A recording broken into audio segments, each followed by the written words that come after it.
సంధ్యా theatre ఘటనపై CM Revanth అసెంబ్లీలో చర్చించారు. థియేటర్కు వెళ్లేందుకు ఒక్కటే దారి, రావద్దు అని పోలీసులు చెప్పినా నటుడు అల్లు అర్జున్ వచ్చారని తెలిపారు. సెలబ్రిటీలు వస్తే జనాన్ని అదుపు చేయడం కష్టంగా మారుతుందన్నారు. సెక్యూరిటీ ఇవ్వడం సాధ్యం కాదని, హీరో, హీరోయిన్, ప్రొడ్యూసర్ థియేటర్కు రావడానికి అనుమతి ఉండదన్నారు. పోలీసులు అనుమతి నిరాకరించినప్పటికీ కారు రూఫ్ టాప్ నుంచి చేతులు ఊపుతూ సంధ్యా థియేటర్ వద్దకు చేరుకున్నారు అన్నారు. ఆ సమయంలో తమ అభిమాన నటుడిని చూడాలని చుట్టుపక్కల ఉన్న థియేటర్లోని అభిమానులందరూ ఒక్కసారిగా వచ్చారన్నారు. హీరో కారు థియేటర్ లోపలికి పంపించేందుకు గేటు తెరిచారని, ఒక్కసారిగా వందల సంఖ్యలో అభిమానులందరూ థియేటర్ లోపలికి వచ్చేందుకు ప్రయత్నించారు. ఆ క్రమంలో తొక్కిసలాట జరిగిందని సీఎం వివరించారు.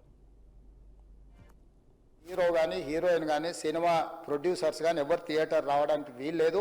ఈ థియేటర్లో మేము సెక్యూరిటీ ఇవ్వలేము. ఈ థియేటర్కు ఉన్నది ఒకటే దారి.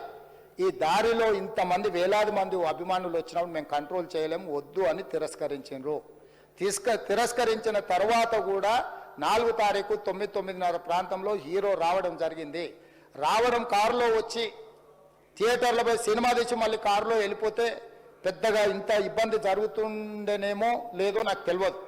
కానీ ఎక్స్రోడ్ చౌరస్తా కంటే ముందు నుంచే కారులో రూఫ్ టాప్ ఓపెన్ చేసి రోడ్ షో చేసుకుంటే థియేటర్లో పోవడంతో ఆ చుట్టుముట్టుతున్న 7-8 థియేటర్లలో ఉన్న సినిమా అభిమానులు మొత్తం ఇక్కడికే రావడంతో వేలాది మంది జమ అయ్యారు.